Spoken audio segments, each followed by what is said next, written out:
Voilà, mes chers amis, donc une nouvelle formule ce soir, puisque on est dans les bureaux de notre cher ami Nathan, donc c'est rare. En règle générale, il y a 4000 kilomètres qui nous séparent, là, là c'est un mètre.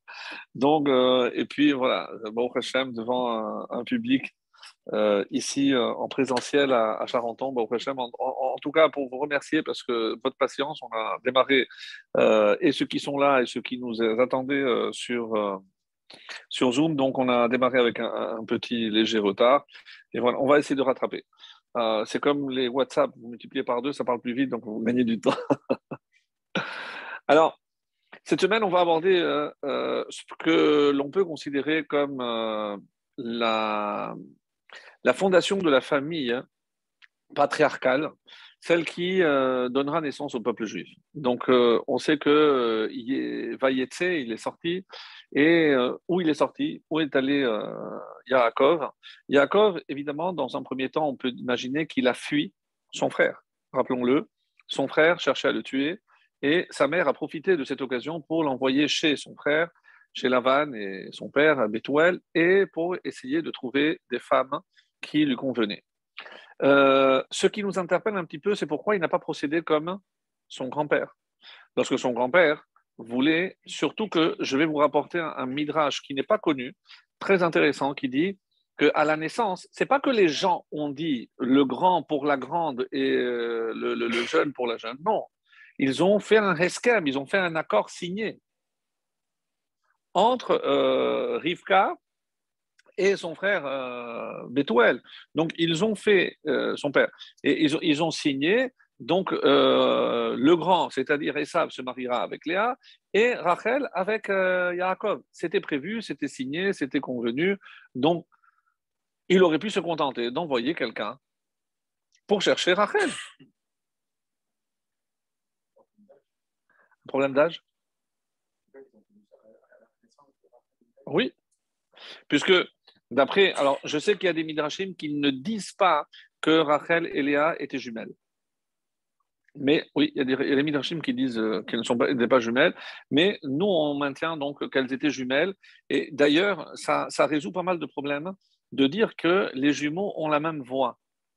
Parce que c'est vrai que l'épisode de la semaine dernière, rappelez-vous, lorsqu'il a usurpé la place et les bénédictions de son frère, donc quelle a été la crainte qu'il partage avec sa mère?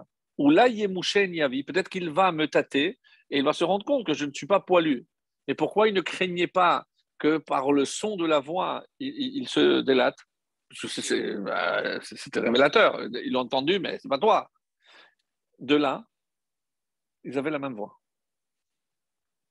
Ah, alors vous allez me dire, oui, mais alors il y a marqué Hakol Kol Yaakov. Non, la façon de parler, exactement. Bravo. Bravo. Donc c'est la façon de parler, c'est pas le son de la voix, c'est la façon de parler, de s'exprimer dans la bouche de Esav. Il n'y a jamais Dieu m'a aidé. C'est pas le langage habituel et usuel de Esav. Donc ça c'est premièrement. Donc et ça résout aussi le problème de comment Léa a usurpé la place de Rachel.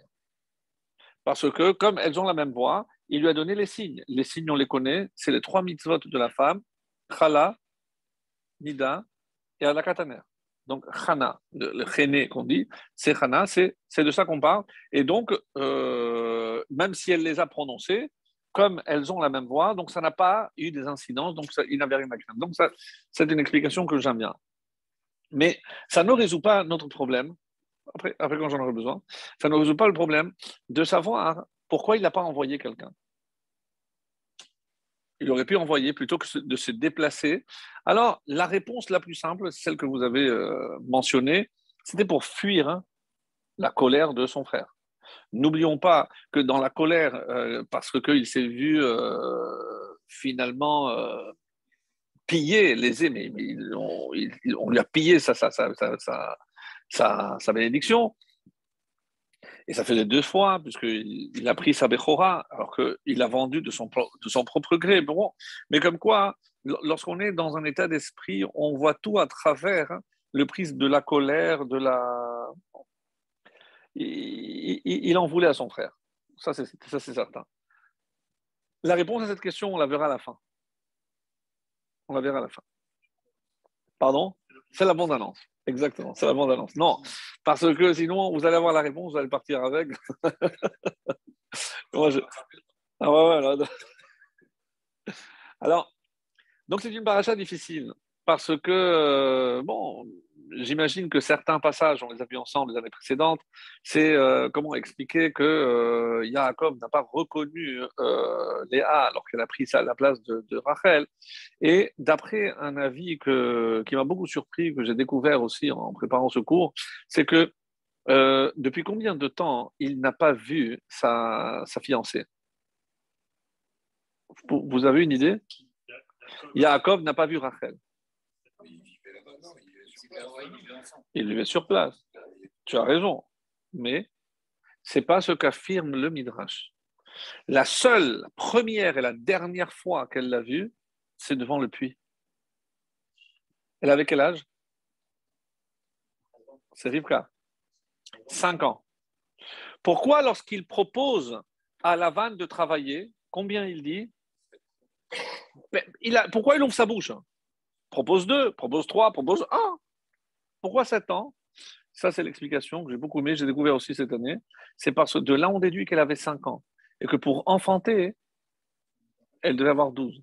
Donc, il a proposé de travailler 7 ans, puisque s'il se marie pour avoir des enfants, donc il attendait qu'elle ait 12 ans.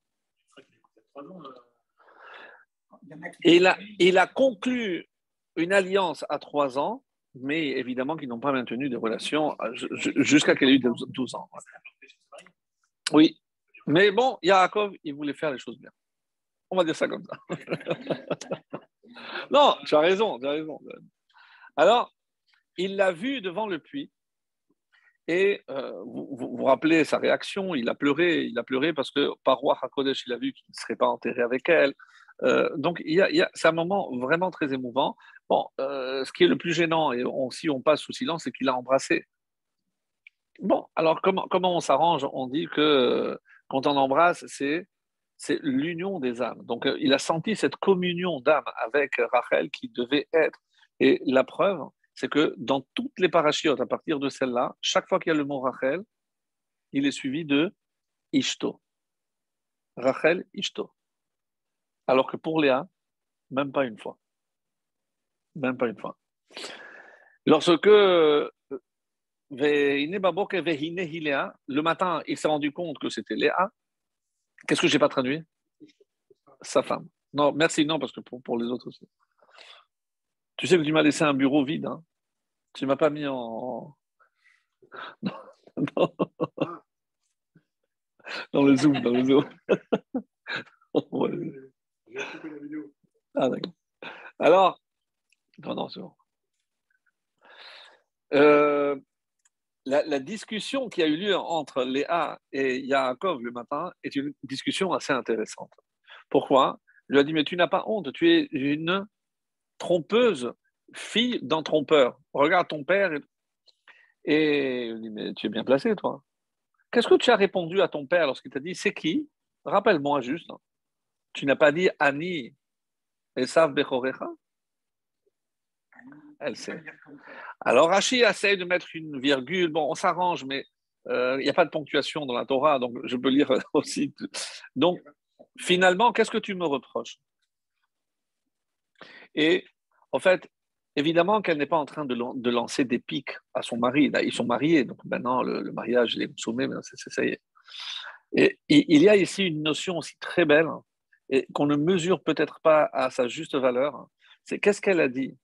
Toi, pourquoi tu t'es présenté et tu as volé les brachot à ton frère? Qui t'a obligé? C'est qui? Sa mère, Rivka. Donc toi, tu as écouté ta mère. Tu as fait kiboud avahem. Elle t'a dit, va, prends la place. Tu l'as fait. Moi, c'est mon père. Il m'a dit, va, prends la place. Moi aussi, j'ai écouté mon père. Donc, c'est pas avec méchanceté qu'elle l'a dit, mais finalement, parce que on a un peu de peine pour Rachel. C'est vrai, elle se trouve dans une position un petit peu extrêmement gênante. Elle est là où on ne veut pas d'elle. Elle se sent un peu sénoua. La Torah dit qu'elle est sénoua. C'est parce qu'elle sent que son mari, pas qu'il la déteste, hein, mais qu'elle n'est pas assez aimée comme une femme, comme une épouse. Elle espérait qu'en lui donnant des enfants, elle allait récupérer ce statut de femme qu'elle n'a jamais obtenu. Et quand bien même elle va être enterrée à ses côtés, elle n'aura jamais la place de sa vraie épouse. C'est très dur. Donc, Léa a une vie très dure. Il ne faut pas imaginer, ah, elle a mis au monde six enfants, six garçons, la fille, Dina, etc. C'est vrai. Mais ce n'est pas simple. Sincèrement, ce n'est pas simple. Donc, ça, c'est par rapport à Kibbutz Davahem. Ensuite, il y a un point que je voudrais aussi voir avec vous. Et là, j'ai le texte ici avec. C'est le début de la paracha. Vayetzi Yaakov mi be'er shava vayelech harana. Pourquoi on nous dit qu'il est sorti? Quelle est la précision? Alors vous verrez Rashi qui donne des explications par rapport à cela. Mais Vayetzi Yaakov mi be'er shava vayelech harana, le Kli Yakar dit Yesh leitbonen vechi Avraham veYitzchak lo halchu mimakom lemakom. C'est quoi cette précision? Il est sorti de là pour aller là. Pourquoi c'est le seul qui a bougé? Abraham aussi. On n'a pas dit à chaque fois Abraham, il est allé là, d'ici à là. Pour les deux premiers patriarches, le terme qui est utilisé toujours, c'est Vayeler. Il est allé d'ici ou là. Alors qu'ici, c'est Vayetse. Il est sorti, il a quitté. Siftei Chachamim, lama chazar Vayetse Yaakov, alok vartiv leel, vayishlach Yitzhak et Yaakov, Vayelech padena Aram. Juste la fin de la paracha précédente, on nous a dit qu'il a écouté son père et qu'il est parti. Donc, on sait qu'il est parti. Pourquoi nous préciser que Vayetse? Et regardez, écoutez ce que le rabbi dit. Donc, et c'est pour ça que c'est le titre. On avait déjà expliqué à maintes reprises que le titre, c'est pas simplement une convention, c'est l'essence même de la paracha. Donc ici, ce qui est vraiment très important, c'est la yetia, la sortie. Et qu'est-ce que le rabbi rajoute?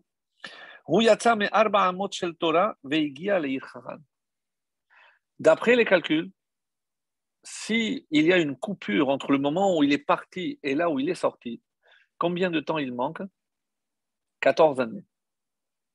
Où était-il? Dans la yeshiva de Shem Ever. Et il a quitté la yeshiva pour aller où? Chez Lavan. Charon av shel makom ושם עבד כרועה צאן אצל לבן ובאופן של בכל כוחי עבדתי. Donc, ce qui est intéressant, c'est qu'il a quitté la yeshiva pour aller travailler. Non, je dis ça comme ça. C'est le rabbi qui dit, moi je ne fais que traduire. Il a quitté la yeshiva, non, n'en déplaise à certains, moi, je ne parle pas de politique, hein, mais il a quitté la yeshiva pour aller travailler.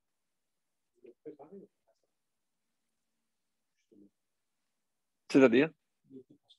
Il a été préparé à travailler au futur. Oui, donc à la yeshiva.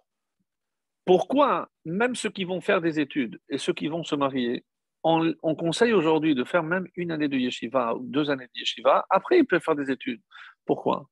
Parce que ces années de yeshiva, ces années vont préparer à la vie. Alors vous allez me dire, oui, mais c'est pas parce qu'il a étudié un peu de Gemara. Évidemment que non. C'est former ou plutôt formater l'esprit à voir le monde à travers le prisme des vraies priorités. Et les vraies priorités, je ne peux les apprendre que dans la Torah. Et c'est pour ça que Yaakov, il a été formé 14 ans dans la yeshiva. Et il va travailler 14 ans. 7 pour une femme et 7 pour l'autre. Et après, il va rajouter 6, mais ce n'est plus pour se marier. C'est pour lui, pour sa famille. Maintenant, il est arrivé le moment de travailler pour moi et ma famille. Donc, je veux un salaire, je veux partir d'ici avec un troupeau. Et c'est toute l'histoire où les tachetés, les mouchetés, etc., qui, d'après nos maîtres du Sod, des secrets de la Torah, nous disent que c'est un des passages les plus énigmatiques de toute la Torah. Qu'est-ce que c'est que cette histoire de moucheter, de tacheter des animaux? Il met des feuilles pour qu'ils tombent enceintes. Très bizarre. Alors, si vous êtes gentil, à la fin, il y a une réponse du Harizal. Il y a une réponse magnifique du Harizal. Alors, moi, ce qui m'intéresse, c'est la suite. Vous allez voir. Donc, qu'est-ce qu'il fait? Il arrive dans un endroit et il voit des troupeaux. Peut-être, dans un premier temps, on va s'arrêter sur le fameux rêve, puisque il va dormir. Le rêve, c'est après les yeshiva. Donc, la yeshiva est entre la fin de la paracha précédente et celle-ci. Donc, ce trou-là, il est comblé par 14 années dans une yeshiva. Et là, il arrive, il s'endort, et on dit qu'il est dans le lieu où il y a eu la Hakeda, c'est là où sera construit le Beth Amikdash. Et là, il voit une échelle. Cette échelle, parmi les nombreuses interprétations sur lesquelles je ne reviendrai pas, puisque qu'est-ce que ça veut dire Olim? Les anges, ça veut dire qu'ils étaient là. Alors que normalement, les anges, ils auraient dû d'abord descendre avant de monter. Bon, il y a tellement de questions. Vous regarderez un petit peu pour ceux qui veulent approfondir. Mais pour retenir, moi, ce que je veux retenir ce soir, c'est une interprétation. Laquelle? Celle qui dit que quels sont ces anges qu'il a vus monter et descendre? C'est les anges qui représentent les 4 exils. Donc, il a vu monter le premier ange, qui est l'ange tutélaire de Bavel. Il est monté combien d'échelons? 70, qui correspondent aux 70 ans de l'exil de Bavel. Et après, il a vu redescendre la chute de Babylone. Très bien. Après, deuxième exil, le prince, le sar, le représentant de Madaï et de Paras. Combien d'échelons? Ça, vous ne savez pas. 52. 52. L'Empire, c'est pour ça que c'est pas aussi évident. C'est comme ça que ça rapporté, tout ce que je vous dis, c'est rapporté dans le Midrash. 52 échelons, c'est 52 ans d'hégémonie de la part de Perse et Mède. Arrivent les Grecs, beaucoup plus longs qu'on ne le pense, 180 échelons, 180 marches. Après, ils retombent. Et tout le monde connaît la fin, puisque l'ange de Édom monte. Combien pour l'instant il a monté? Mais on a compté 1953. Pour l'instant, 1953 échelons. Et ça, que vous le vouliez ou non, c'est inacceptable par rapport à une proportion qui est complètement justement disproportionnée. Mais je veux bien que la faute qui a entraîné la destruction et l'exil soit beaucoup plus grave, mais à une telle proportion, comment on explique cela? Un sage, un des maîtres qui s'est attaché à expliquer justement cette durée anormale, écoutez parce que c'est extrêmement intéressant, c'est le Rav Dessler. Dans Mirtav Meliarou, ça existe je crois en français, à 2 endroits dans Mirtav Meliarou où il parle justement de l'exil, il décrit quelle différence y a-t-il entre les 3 fautes capitales, la cause de la destruction du premier temple, et la haine gratuite. Pourquoi une telle disproportion? Si on nous avait demandé, très sincèrement, dites-moi la vérité, c'est les fautes pour lesquelles il faut se laisser tuer plutôt que de mourir. Il faut plutôt que de transgresser, pardon. Donc comment imaginer qu'il y a quelque chose encore plus grave que cela? Le meurtre, l'inceste et l'idolâtrie. Le Rav Dessler analyse, je fais très succinctement, parce que si vous voulez aller voir un petit peu en détail, il dit que ces 3 fautes, elles relèvent de quelle partie de l'homme? De quel instinct? Il dit le mot bravo. En hébreu, exact, ta'ava. Excellent, Michael. C'est la même zone du cerveau. Ça peut être un désir d'ordre intellectuel, et alors c'est l'idolâtrie. Ça peut être la recherche simplement de plaisir ou d'assouvir une faim, une colère, ça peut être le meurtre. Et alors il arrive à la conclusion que si ça relève d'un désir, le désir finit comme une flamme par s'estomper et par s'éteindre, par s'étioler. Donc ça peut être dû à l'âge, ça peut être dû à l'acquisition d'une forme de sagesse. Pourquoi on dit zaken, zekana chormad? On acquiert une certaine sagesse, on se rend compte des erreurs et petit à petit on reprend le bon chemin. Et il dit, mais la sin atrinam ne fait pas partie de ces trois catégories. Quand je fais du lachon hara, par exemple, est-ce que ça me rapporte quelque chose?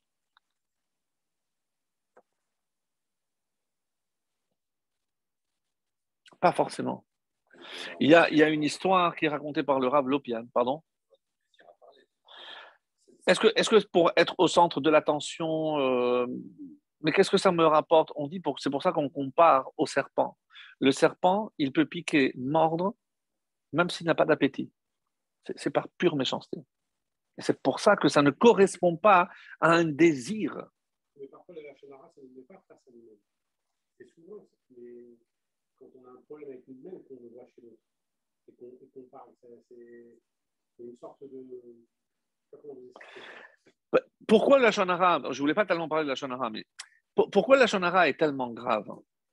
On avait parlé, si vous vous en souvenez, c'est que si je dis que Dieu a créé le monde par la parole et que moi je suis à son image, ça veut dire que j'ai le don non seulement de la parole, mais de la création par la parole.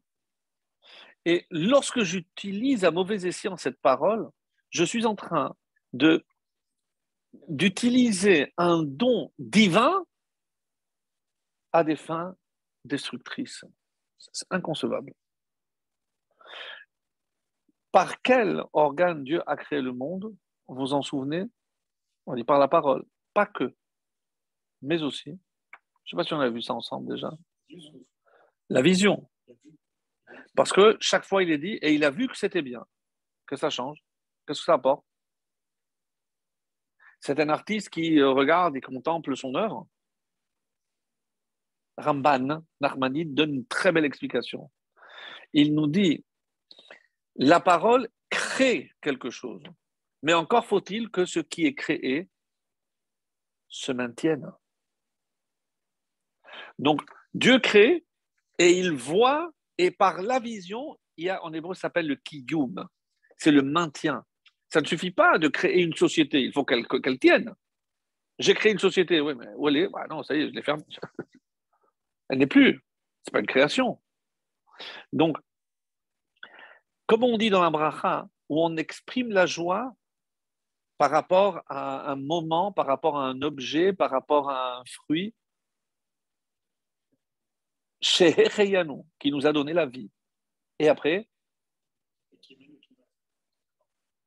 parce que Dieu ne nous a pas simplement donné la vie, mais nous a maintenus en vie pour nous permettre, d'atteindre ce moment-là, pour me réjouir de telle ou telle chose. Vous comprenez la différence? Donc, ce qui est extraordinaire, c'est que je parle donc de la parole et de la vision. Et chez l'homme, qu'est-ce que je remarque? Aïn Hara et la Shana.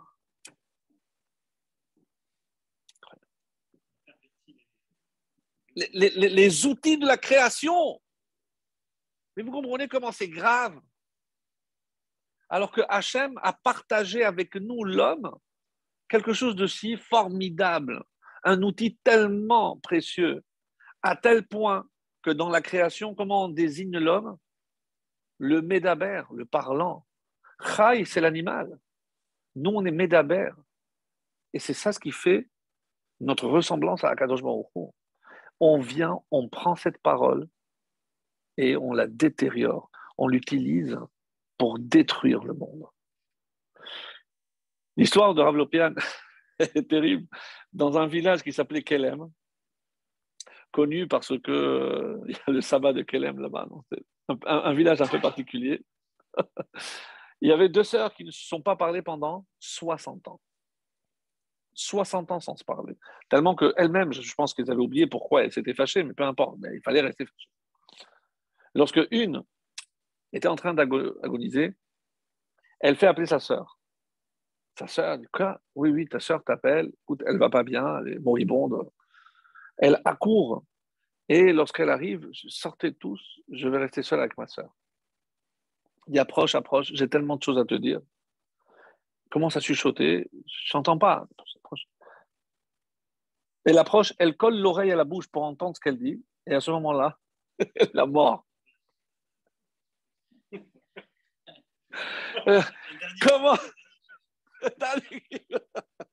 Mais enfin, Les dernières forces qui te restent, utilise-les pour le bien. Elle va et elle ment. Avec les peu de force qui lui restait, elle n'a pensé qu'à une chose, c'est à mordre sa sœur pour se venger. Incroyable. Incroyable. Et c'est ce que le Rav Dessler explique. C'est que tout ce qui relève de la ta'ava, du désir, ça finit par s'apaiser. Mais ce qui concerne la haine, la jalousie, il n'y a pas de fin. Il n'y a pas de fin. Et c'est pour ça que je voulais vous lire un passage extraordinaire. Euh, En fait, c'est revisiter. Je vais lire et relire, et après, si on a le temps, je reviens sur les pierres, parce que intéressant ce passage par lequel commence la paracha hein, des pierres. Mais comme j'ai trop peur d'oublier ce passage, je vais vous lire tout de suite. Donc, je rappelle le contexte. Yaakov arrive à côté d'un puits, il voit des bergers comme ça se repaître, font rien. Et en fait, il donne une explication un peu bancale, c'est qu'il y a une grosse pierre et il faut attendre que tous soient réunis. D'après le Midrash, il fallait 40 personnes pour déplacer. Et ils étaient tellement méfiants les uns des autres qu'ils avaient convenu qu'ils mettaient une grosse pierre qui ne pouvait être soulevée que lorsque tout le monde était ensemble, pour que personne prenne plus d'eau que l'autre. Donc, il y avait une méfiance terrible. Et alors, Yaakov arrive et voit cette scène.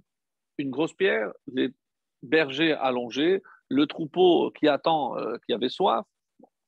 Et regardez ce qu'il dit. Euh, Vayomer lahem, Yaakov. Yaakov s'adresse à eux et leur dit Achai, mes frères. C'est ses frères. Il ne les connaît pas. Qu'est-ce que ça veut dire mes frères?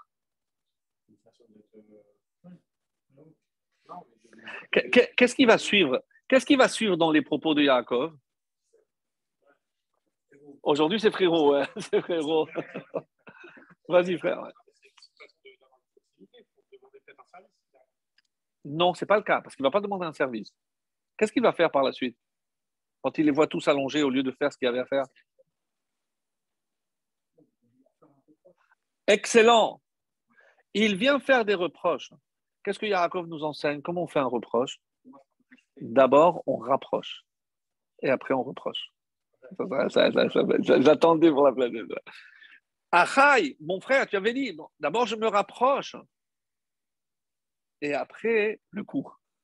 Mais, mais ce qui est intéressant, c'est que, mes amis, c'est pour tout.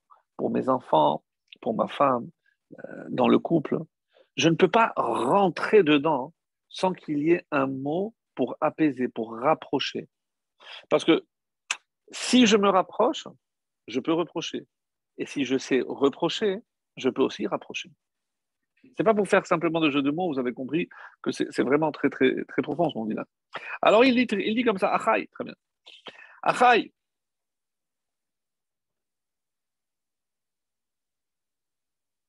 Alors, mais Aïnatem, d'où vous êtes? Qu'est-ce que vous faites là? Nous, on est de Haran. Bon, ça, je vais lire, je vais traduire, après je vais le relire. Yomer Lahem, il leur a dit est-ce que vous connaissez Lavan ben Nachor? Yomeru Yadanu, oui, bien sûr, on connaît. Yomer Lahem, très long. Yomer Lahem, Shalom lo? Est-ce qu'il est en paix? Est-ce qu'il est bien? Il va bien? Yomeru Shalom. Regarde d'ailleurs, il y a sa fille Rachel. On ne sait pas si c'est eux qui disent ou la Torah qui décrit et Rachel est venue. Ce n'est pas très clair. Alors, il leur dit, va yomer hen odayom gadol, c'est pas encore le moment de rassembler le troupeau, pourquoi vous ne profitez pas pour aller? Donc là, il fait le reproche. Écoutez maintenant cette lecture extraordinaire que je vais vous donner. Et si je me permets de le faire, c'est parce que je vous aime beaucoup. Oui, ouais, attends, oui, j'y vais. Achaï, mes frères, Maïnatem, qu'est-ce que vous faites là? Tac! Où vous auriez dû être? Israël. Maïnatem! Et qu'est-ce qu'ils répondent? Mais Haran, tu sais pourquoi on est là? Haran en hébreu, c'est Charon. Qu'est-ce que c'est Charon? Charon, Af, c'est la colère. Tu sais pourquoi on est là? À cause de la colère. La colère de qui? La colère divine. On a fauté et on aurait dû être en Israël, mais il nous a mis dehors. Donc on est en exil parce que Hachem s'est mis en colère et il nous a éloignés. Vayomer lahem. Regarde cette lecture. Haïdatem et lavan. Est-ce que vous savez le blanc? Qu'est-ce que c'est le blanc? À quoi ça fait allusion? Si vos fautes sont rouges comme le cramoisi, vous pouvez les rendre blanches comme la neige. Mais vous savez que vous pouvez réparer. Ben Nachor. Nachor, c'est les mêmes lettres que Charon. C'est-à-dire la faute qui a entraîné la colère de Dieu, la vanne, vous pouvez la blanchir, vous pouvez la réparer. Vayomeru, oui, on sait qu'on peut faire teshuva. Alors pourquoi vous ne faites pas? Vayomer lahem, ha-shalom. Vous savez comment faire la teshuva?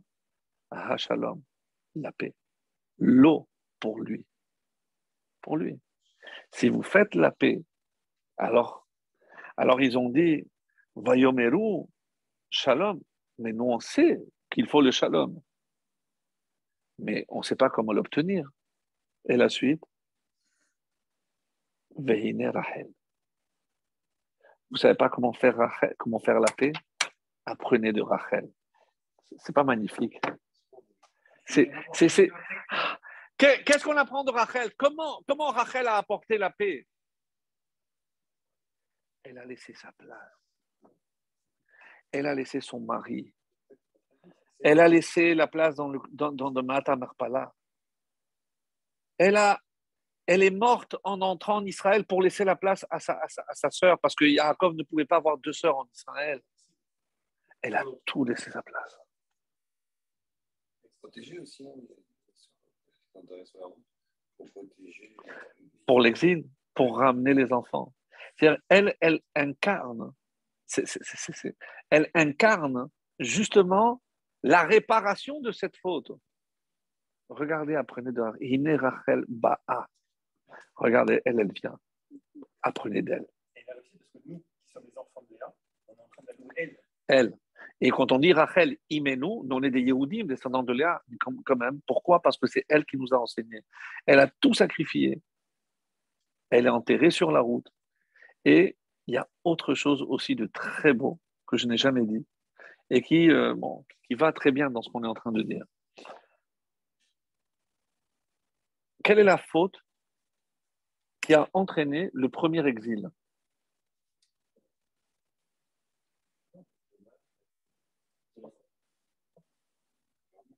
De l'humanité, je parle.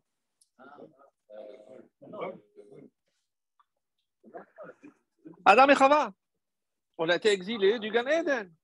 C'est le premier exil du Gan Eden. Et donc, c'est mieux si j'avais le texte. Je vais voir. Je vais le trouver ici. Regardez.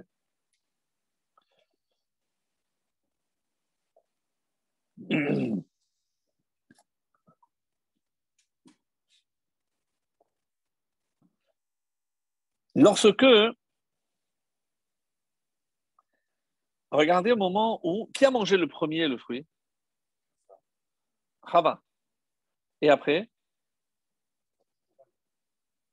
qui a donné à Adam? Sa femme lui a donné. Comme ça, c'est marqué, je vous lis le pasouk. Vatikach mi pirio vatochal, elle a pris de ce fruit et elle a mangé. Vatiten gam le isha, elle a aussi donné à son homme, à son mari. Aïma. Traduisez. Avec elle.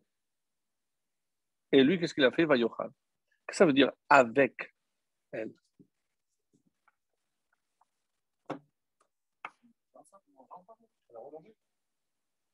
Elle a remangé. Donc d'abord, elle a pris, elle a mangé.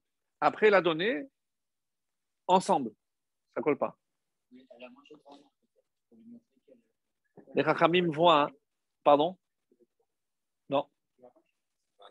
Les les Chachamim sont descendus dans la pensée de Chava. Avec elle, si je dois mourir, hein, tu meurs avec moi. Pourquoi? Parce que maintenant que j'ai mangé et je meurs, si toi tu ne manges pas et tu ne meurs pas, tu vas voir une autre femme. Qu'est-ce qui a entraîné Chava à donner le fruit à Adam? La jalousie. Ni plus ni moins que la jalousie. Si je dois partir, tu pars avec moi. Il n'est pas question que tu restes et que tu aies une autre femme. Hein, pas question. Et regardez, qui va faire ce tikkun extraordinaire de Chava? Rachel. Elle laisse son mari à une autre femme, sans jalousie, sans rien. Elle part et elle prend sur elle de laisser sa sœur à son mari. Où est la jalousie? Pardon? Par rapport aux enfants. Par rapport aux enfants. Par rapport aux enfants. Je te l'accorde. Mais la preuve, c'est que quand Hachem lui dit Mini colère, mi bechi, qui yesh sacha, il faut la terre. Et Sarah l'a pas fait aussi avec sa servante en la laissant d'une façon. Non, parce que d'une certaine façon. Non, parce que si je me permets, elle a pris Agar comme mère porteuse. Elle n'a pas pris Agar comme compagne d'Abraham. Pas bon, jamais. Et d'ailleurs, même enfant, parce qu'exactement porteuse, parce que l'enfant, elle voulait se l'accaparer, comme les servantes de. Rachel aussi va donner sa servante, et Léa, quand elle cessera d'enfanter, elle donnera aussi. C'est pas la même chose. C'est pas en même rang. Là, on parle d'une égale. C'est pas la même chose. Donc, le geste de Rachel, et c'est comme ça qu'on dit, c'est le seul qui a réparé la faute que je viens de décrire. Et maintenant, j'aimerais revenir sur les pierres. C'est le début de la paracha. D'ailleurs, il est souvent question de pierres dans cette paracha, au moins à 3 occasions. Vous avez remarqué? Les pierres autour de la terre, sur le puits, et à la fin, il va faire une stèle, puisqu'il va accorder Galaed, donc et il va mettre aussi une pierre comme témoignage de l'accord qu'il va faire avec Laban. Donc, toute la vie de Yaakov, à tous les moments, on revoit cette notion de pierre. Assez curieux. Donc maintenant, le Midrash s'interroge, combien de pierres y avait-il au moment où il a fait le fameux rêve et il a pris les pierres pour se protéger la tête? Alors, l'avis le plus courant, c'est 12. Mais vous saviez qu'il y a d'autres avis. 10, 3, 2 et 1. Comme ça, c'est marqué. Dans le Midrash, il y a plusieurs Midrash. Moi, je ne vais pas m'arrêter sur 12 parce que celui-là, vous le connaissez tous. Moi, je vais m'arrêter sur. Oui. Ce qui est intéressant, c'est de 2. Mais d'abord, pourquoi il a pris des pierres?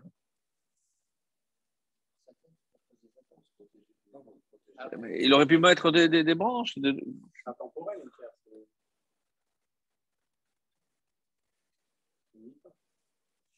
Qu'est-ce que ça représente?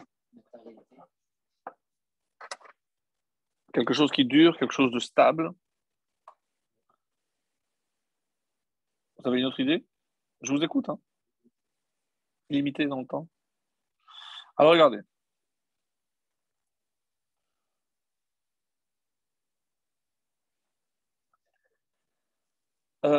Vaikar mais Avne Hamakom, il a pris des pierres de cet endroit-là. Vous savez ce qui est marqué dans un certain Midrash? Les pierres de cet endroit, ça veut dire qu'elles sont déjà là. J'ai dit, qu'est-ce qu'il y avait eu dans cet endroit? La Kedah d'Israël. Et qu'est-ce qu'il avait construit Abraham? Un misbéach, un hôtel. Et après, il est parti. Quelle pierre il a prise, Yaakov? Les pierres du misbéach d'Abraham. Très, très beau. Vayasamera Ashotav, Vayishkav Bamakomaru. Maintenant, on pose la question, mais pourquoi des pierres? Où est-ce qu'on retrouve des pierres? Quel est le symbole? Qu'est-ce qui est symbolisé par des pierres? Les?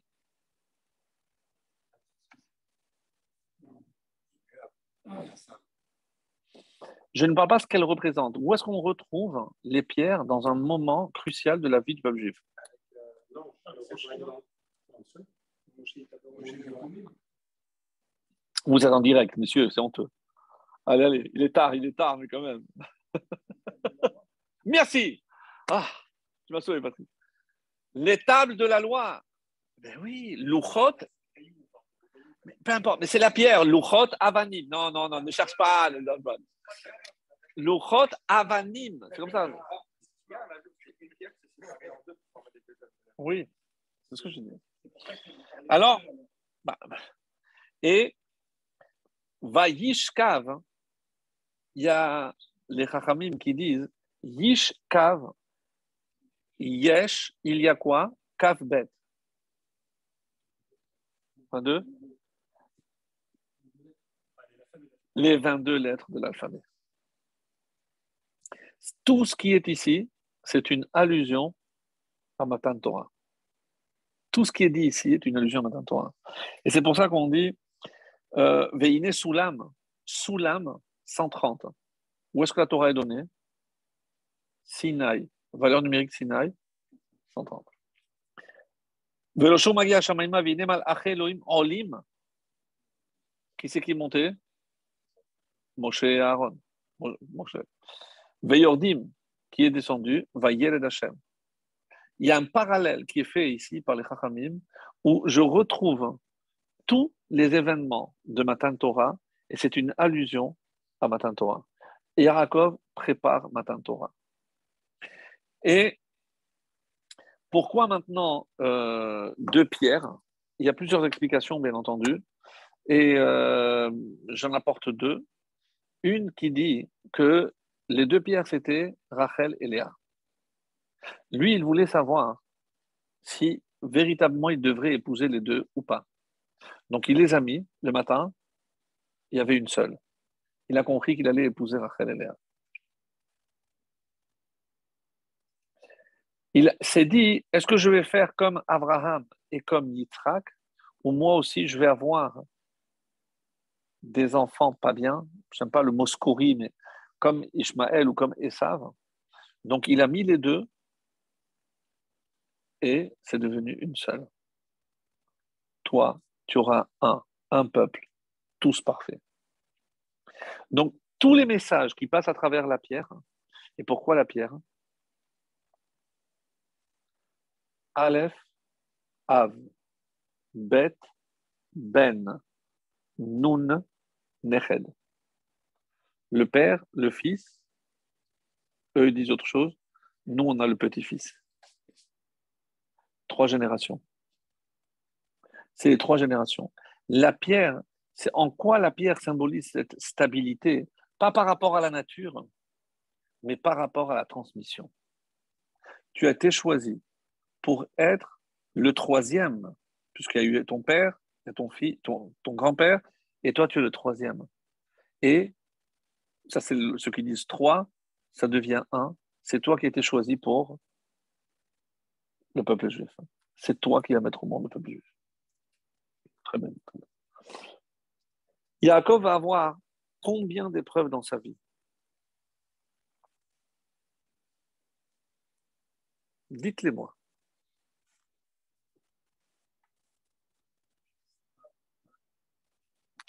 Esav, très bien. Lavan, dont tu me les donnes pour l'instant, tu es dans l'ordre. Tiercé, ouais, vas-y. Léa? C'est Lavan. C'est tout ça, tout ça, c'est Lavan. Yosef,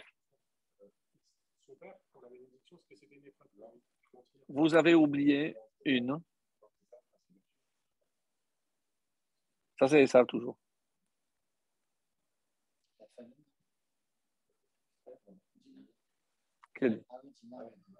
Excellent. Dina. Mes amis, je vais les mettre dans l'ordre. Esav, Lavan, Dina et Yosef. Quand vous entendez 4, à quoi vous pensez? Excellent. Tu me connais déjà. Tu sais où je vais en venir. C'est vraiment. Hein. Les Rachamim, chaque fois qu'il y a 4, ils veulent toujours voir les 4 exils. Par exemple, ça va vous surprendre, et dans les animaux purs et impurs, nous savons qu'il faut deux signes. La Torah nous garantit que s'il y a un signe, il y a forcément l'autre, à part quatre exceptions. Le chameau, Bavel, le porc, le dernier qui est cité, c'est Esav, et c'est cité dans l'ordre, c'est Esav. Le chafan, le lapin, Madaï, et Arnevet, qui est le lièvre, Yavan. Alors, pour la petite histoire de Yavan, on peut retenir, puisque on commence un petit peu à introduire aussi Hanouka, on aura l'occasion, Bezrat Hashem. Bon, la prochaine fois qu'on se verra, j'espère, si Dieu fait le mois de décembre, ce sera après Hanouka, donc on aura un cours de préparation, je pense, avant, mais dans chaque paracha, on va déjà mettre quelques petites notions. Euh, Est-ce que ça vous dit quelque chose, la date du 8 Tevet? Le 10, vous le connaissez. Qu'est-ce qui s'est passé le 10? Le siège de la ville de Jérusalem. Donc, on a un jeûne. C'est le prochain, d'ailleurs. Tevet. Après, le 9 et le 8, hein, d'après Masechet Sofrim, il y avait aussi deux jeûnes. Le 8, c'est lorsque la Torah a été traduite en grec. En grec. Qui a ordonné ou commandé cette traduction? Ptolémée. En hébreu, Talmaï. Talmaï Ameler, c'est le roi Ptolémée.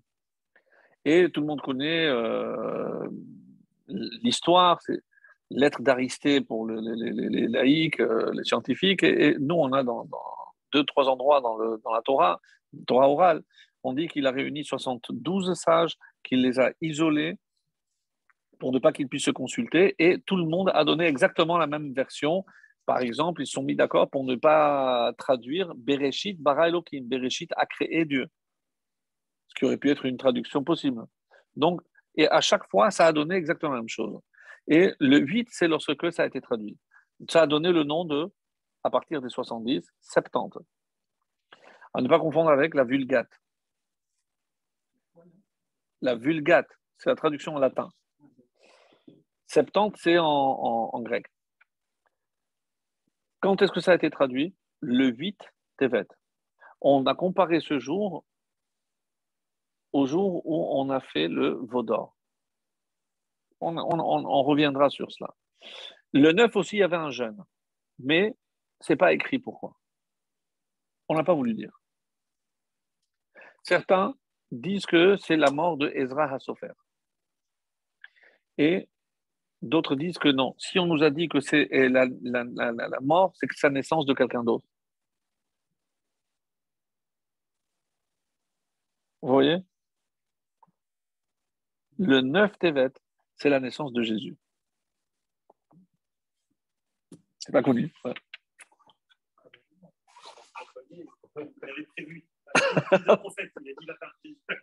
C'est pas vrai de dire. Incroyable. Incroyable.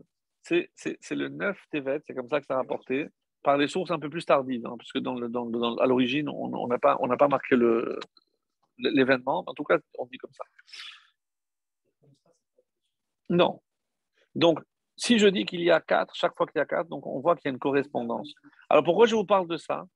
Parce qu'on connaît le nom de la femme de Ptolémée. Elle s'appelait Arnevet. Comme la correspondance avec l'animal qui correspond à Yavan. Incroyable. Il y a des choses vraiment incroyables. Vraiment incroyables. Donc, je reviens maintenant aux épreuves de Yarakov. Esav, je les mets dans l'ordre. Esav, Lavan, Dina et Yosef.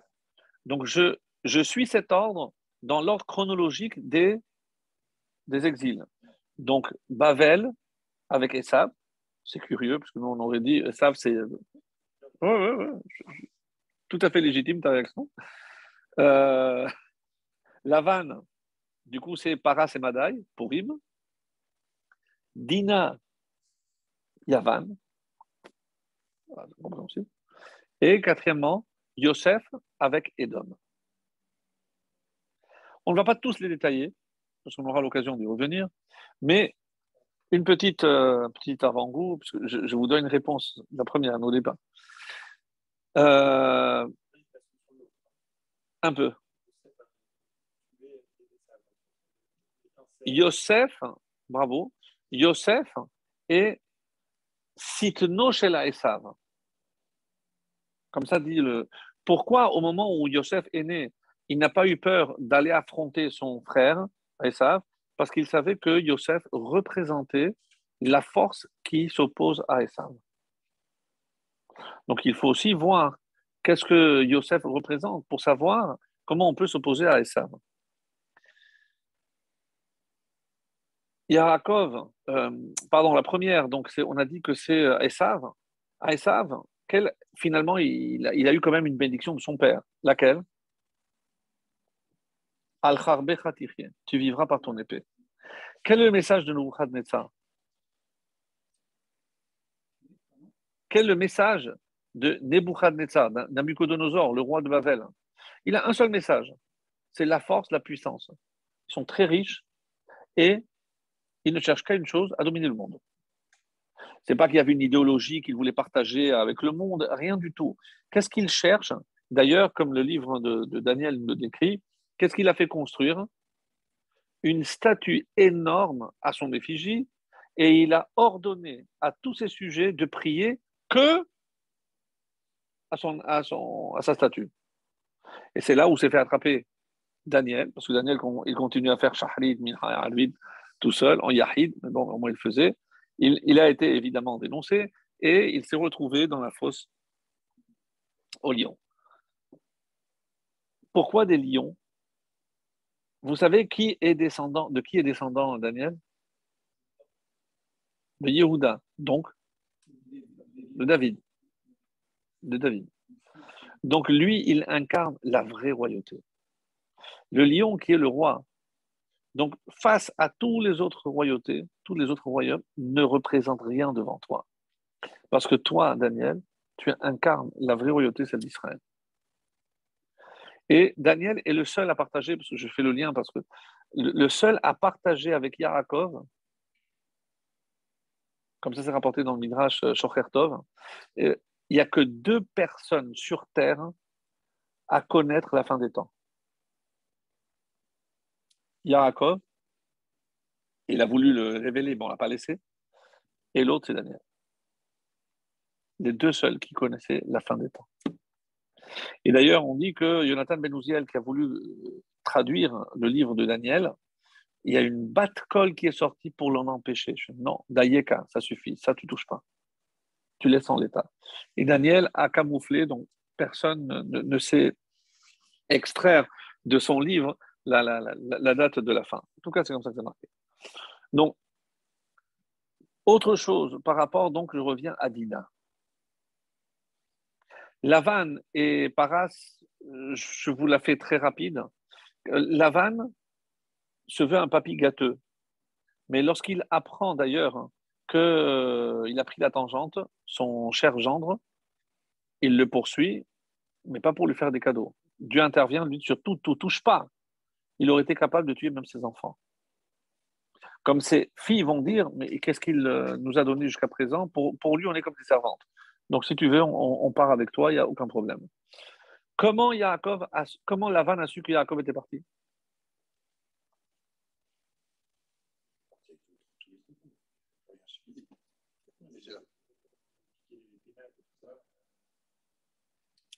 Il y a un très beau midrash qui dit que tout le temps que Yaakov est resté à Haran, le fameux puits dont on a parlé au début, donc est montée jusqu'à la surface et est restée en surface, il ne s'est jamais tari tant que Yaakov était là. Quand ils sont allés vers le puits et qu'ils ont vu qu'il s'était affaissé, il n'y avait plus, ils ont compris que Yaakov était parti. Très joli. Pour montrer la richesse, la puissance. Rachid, dans le premier verset, dit Vayetse. Et vous connaissez déjà toute l'explication que Rachid donne. Quand il y a un tzaddik quelque part et qu'il quitte, avec lui part toute la splendeur, la lumière, tout quitte avec lui. Et il rapporte un exemple, comme c'est marqué à propos de Naomi et de Ruth lorsqu'elles sont parties. Et si vous allez dans Megillat Ruth, sur ce verset-là qu'il cite, et il dit, de là on apprend que quand elles sont parties, elles ont quitté aussi, toute la lumière est partie, comme dans le verset Vayetse Yaakov. C'est-à-dire, ici, il commente là-bas, et là-bas, il commente ici. Quel est le lien? Qu'est-ce qui se prépare avec Naomi et Ruth? Mashiach. Donc, qu'est-ce qui se prépare avec cette Yetziah, cette sortie de Yaakov? C'est Mashiach aussi. C'est Mashiach. Parce que, en filigrane, Rachi essaie de nous faire comprendre. Lavan se présente toujours comme un papy gentil, il veut aider, etc. Mais on sait que, en réalité, il n'a de blanc que son nom. Parce qu'il a des dessins et des intentions extrêmement noires. Comme qui? Il y a quelqu'un qui a fait un festin et il a invité tous les juifs, Kacher, Beddin, Chalak, Bet Yosef, Achashverosh. Mais dès que le premier qui se présente, écoute, je vais exterminer tous les juifs, tu peux me donner la bague? Bien sûr. Il faut se méfier de ceux qui font semblant d'être bien avec les juifs. Ça n'existe pas. C'est triste à dire. Hein. C'est triste à dire. Mais ça, c'est Lavan. Lavan incarne ce personnage qui peut faire des courbettes devant les juifs, mais qui, à la première occasion, lui plantera un couteau dans le dos. Où est-ce qu'on l'a vu? Avec toutes les délations qu'il y a eu pendant la Shoah. Qui c'est qui a dénoncé les Juifs? Des bons Français. Des voisins. C'est nous qui avons appelé les Romains. Ah oui, oui. Et ils sont restés, et ça nous a coûté la perte du temps, parce qu'ils ne sont pas venus gratuitement. Malheureusement, oui, tu as raison. J'arrive à Dina. Là, le lien est beaucoup plus complexe. Et j'aimerais, avant tout, tu me diras combien de temps ça fait que tu as commencé l'enregistrement. Dina, ça fait... tu contrôles? Tu... Alors, il y a Yaakov a tenu ce langage à Kadosh Baruch Hu. Tout ce que je vous dis, c'est un message. Il dit, Hachem, moi, je ne vais pas faire comme mon père et comme mon grand-père. Je suis désolé, mais moi, par rapport à quoi? Qu'est-ce qu'il a fait Abraham? Si je vous demandais, quelle a été la mission sur terre d'Abraham? Révéler Dieu. Comment il s'y prenait? Le chesed, qui ne consistait pas à nourrir les autres seulement. Quand il les faisait venir, c'était pour, à la fin, faire connaître Dieu. Comment ça s'appelle? Prosélytisme. En français, conversion. Abraham convertissait les hommes, Sarah convertissait les femmes. Arrive Yitzhak. Yitzhak, on ne sait pas grand-chose, on en a parlé la semaine dernière, donc, mais il a débouché les puits de son père et il les a nommés comme son père les avait nommés. Que représente le puits? C'est justement révéler ce qui est caché. Les Pélishtim, leur mission, c'est empêcher justement que soit révélée la connaissance de Dieu. Qu'est-ce qu'il a fait Yitzhak? Il a continué l'œuvre de son père, par l'exemple des puits. Donc Yitzhak a continué l'œuvre de son père. Arrive Yaakov, il dit pas Hachem, désolé pour papy et pour papa, moi, j'ai autre chose à faire. Quoi? Je suis occupé, j'ai 12 enfants. Eux, ils avaient un rachat, ils ne se sont pas occupés. Ils avaient un seul fils, ils avaient le temps de s'occuper des autres. Moi, bien rare, j'ai maintenant 12 garçons. Je dois élever 12 gaillards. Je ne peux pas m'occuper des autres. Le Midrash utilise cette expression, sagar et atzmo. Il s'est enfermé en lui-même. Donc, il s'est enfermé et m'a dit, moi, je m'occupe de ma petite famille. Hachem n'a pas vu ça d'un bon œil. Attends. Qu'est-ce qui se passe?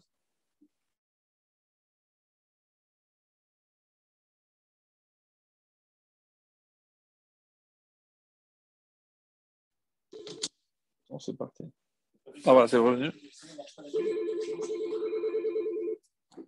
C'est bon? Mais ils ne savent pas que le bureau est fermé cette heure-ci? Il n'y a pas d'heure, hein? Il n'y a que les rabbins qui travaillent tellement tard.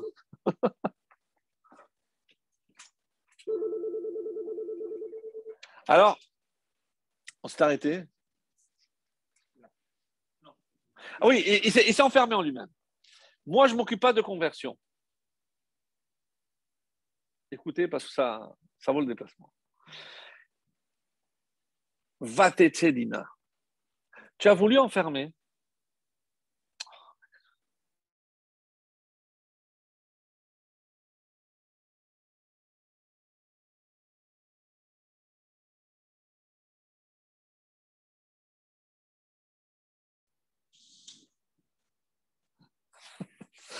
C'est une urgence. Il n'y a pas d'urgence. Non, non, elle a d'autres chats fouettés. Je transmettrai. Donc, ah d'accord. Donc, Vatetse Dina. Dina est sortie parce qu'elle devait sortir. D'ailleurs, est-ce que c'est bien vu qu'elle soit sortie ou pas? D'où on le sait? Elle est sortie voir les filles. Mais une fille juive n'a rien à voir avec les filles. Elle ne se mêle pas avec les autres. C'est ce que vous dites? Grachi n'est pas d'accord avec vous. Pourquoi elle est sortie? Parce qu'elle est sortie sorteuse comme sa mère. Et quel est l'exemple qu'on apporte de sa mère? Vatetse Léa. Quand? Lorsqu'elle a vendu les mandragores. C'est ça.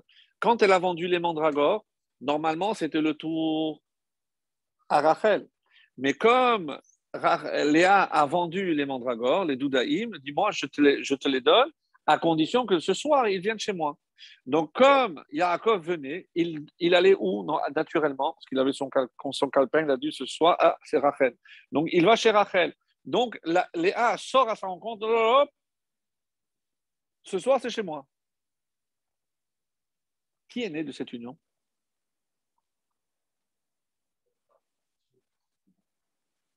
Bravo. Issachar, celui qui incarne la Torah, celui de qui descendront tous les membres du Sanhedrin. Vous dites que c'est mal, ça? Elle est sortie pour une mitzvah. Dina est sortie pour une mitzvah. Laquelle? Celle que son père a refusée. Ah non, Rachid, il donne. Après, nous, on interprète. Mais Rachid n'a jamais dit. Et elle a fait comme sa mère. Donc, bien intentionnée. Dina va avoir une fille. Dina va avoir Asnat. Asnat qui finira par épouser Yosef.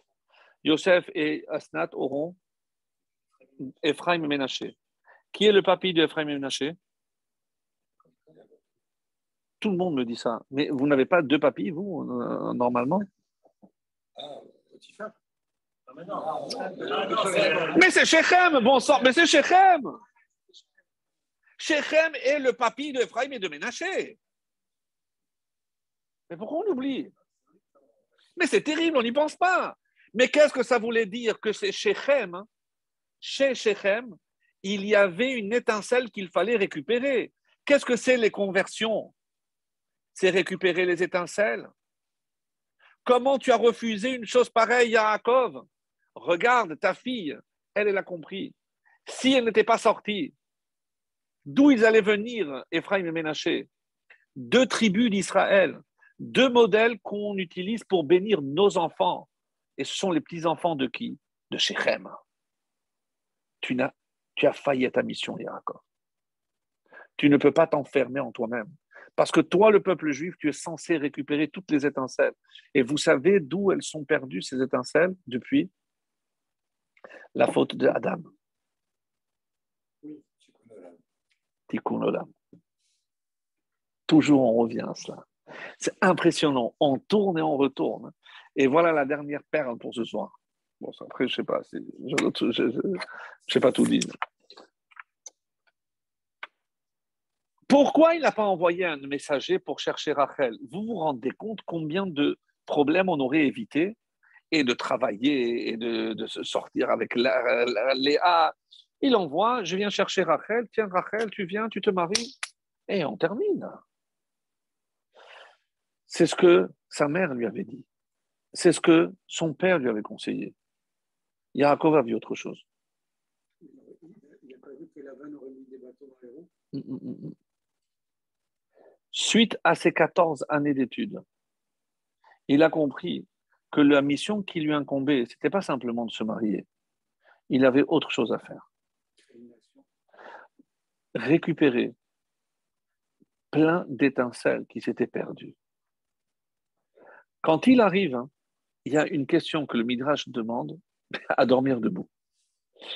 Quand Yaakov fait le point avec Lavan, il lui dit, je suis arrivé, tu avais quelques bêtes. Et quand je suis sorti, tu l'as multiplié. Les Chachamim, curieusement, posent la question. Combien d'animaux il avait, combien de moutons il avait à l'arrivée? Sincèrement, ça nous change. Qu'est-ce qu'on en a à faire? La réponse va vous faire sauter. 70. Et à la sortie, 600 000. Waouh! Waouh! Qu'est-ce que ça veut dire? Yaakov, une fois qu'il arrive, quand il sort, il arrive avec ce troupeau. Et quelle est la première préoccupation? Vous vous rappelez quand il arrive à Soukota? Pourquoi on appelle cet endroit Soukota? Parce que dès qu'il arrive, qu'est-ce qu'il fait? Des cabanes pour le troupeau. Et après, il place. Vous trouvez que c'est normal? Vous trouvez que la préoccupation de Yaakov, c'est ces moutons auxquels il va consacrer tellement de temps? Je vous avais dit qu'un des passages les plus énigmatiques, c'est ces tachetés, les mouchetés, ça c'est pour toi, ça c'est pour moi. Qu'est-ce que c'est cette histoire? Qu'est-ce qu'il a vu? Qu'est-ce qu'il voyait que nous, on n'a pas vu? Ouvrez les oreilles. C'est du Harizal, forcément. Depuis que Adam a fauté, on dit que toutes les étincelles de toutes les âmes étaient en lui. Après la faute, elles se sont éparpillées. Moi, je peux avoir peut-être l'âme du cerveau, toi de l'œil.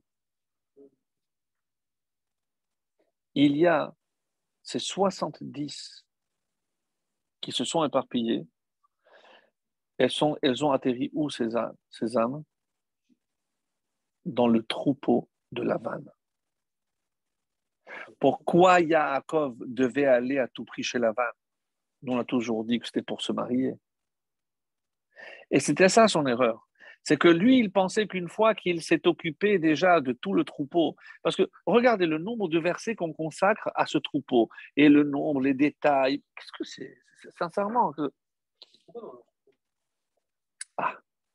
cette réponse, je ne l'ai pas trouvée.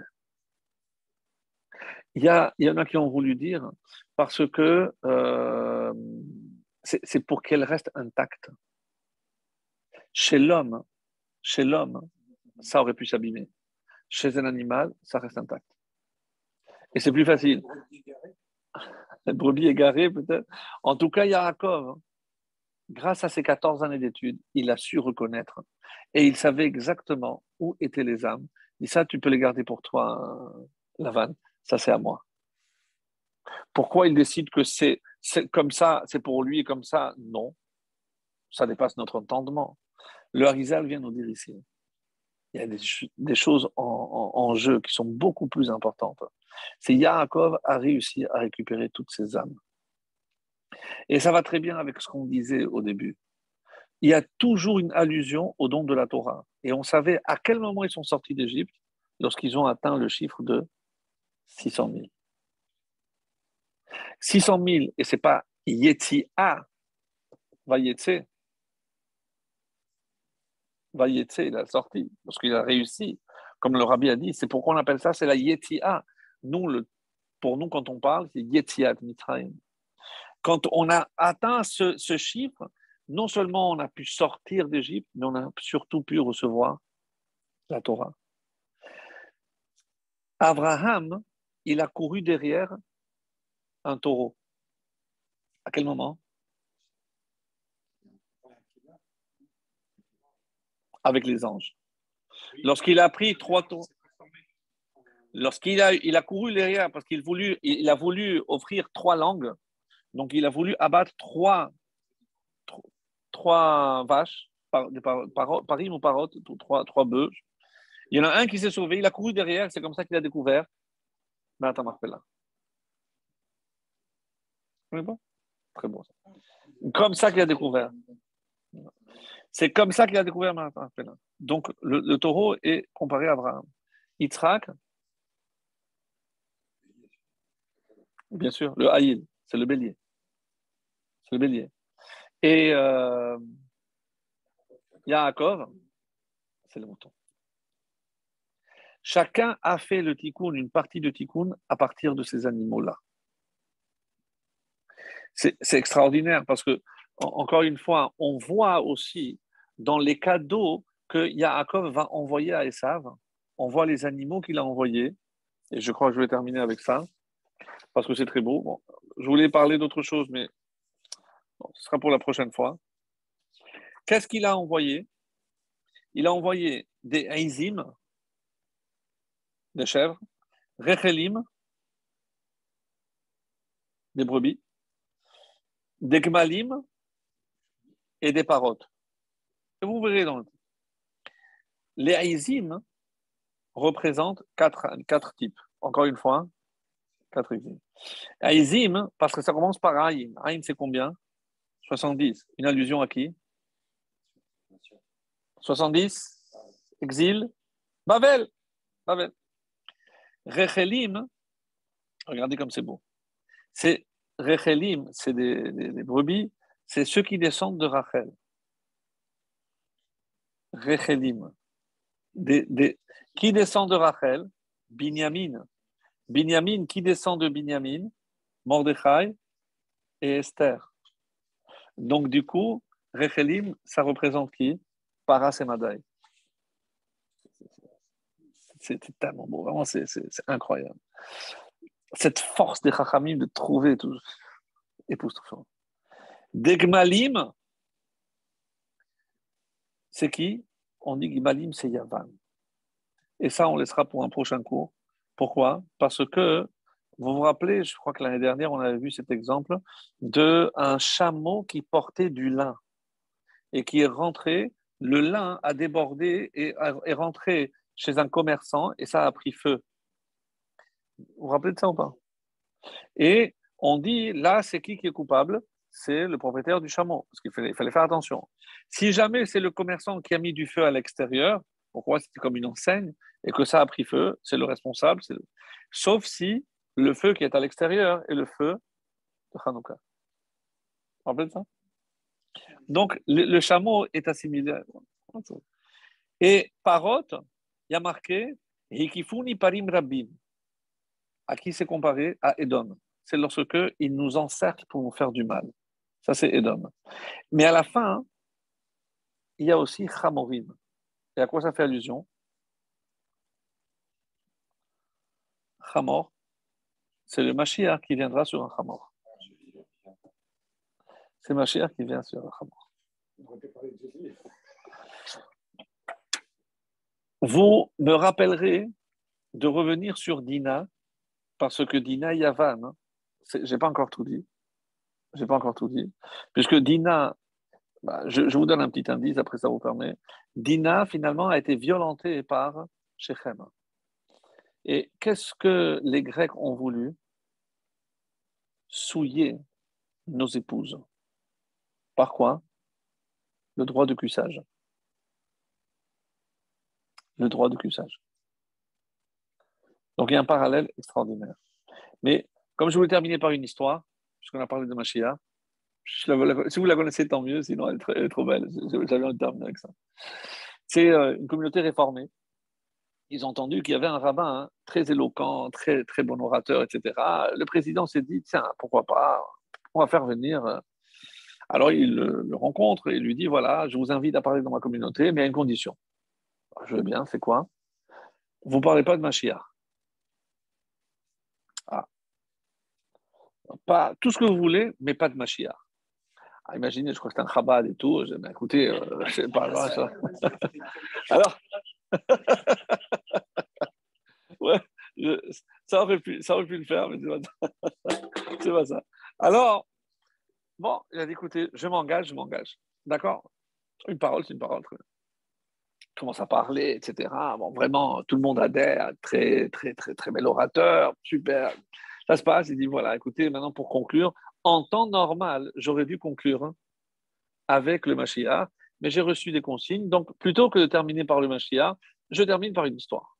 Et donc, moi aussi, je vais faire la même chose, je termine par une histoire.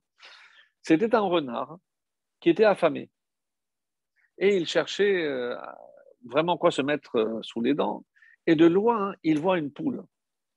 Ah, commence à baver rien qu'à y penser. Ah, il commence à foncer, la poule entend du bruit, lève les yeux, et vite, elle a le temps de à peine de monter sur un arbre. Et le renard qui regarde, mais pourquoi tu as peur? Pourquoi tu sautes? Mais devine, tu vas me manger. Il fait, mais non, tu n'as pas entendu? Qu'est-ce que je n'ai pas entendu? Mais ça y est, c'est les temps messianiques. Tu sais pas? Alors, il fait, non, mais le loup avec la brebis, le lion avec le mouton, il n'y a plus rien, donc il n'y a plus rien à craindre et tout. Ah bon? Je dis, oui, ça y est, c'est les temps messianiques, tu peux descendre, tu n'as rien à craindre et tout. Et sur ce, il entend un bruit et se retourne, il voit une meute de chiens arriver. Il voit les chiens arriver, il se sauve, il s'enfuit et il laisse passer le temps que les chiens s'en aillent. Et il revient, et la poule est toujours là-haut.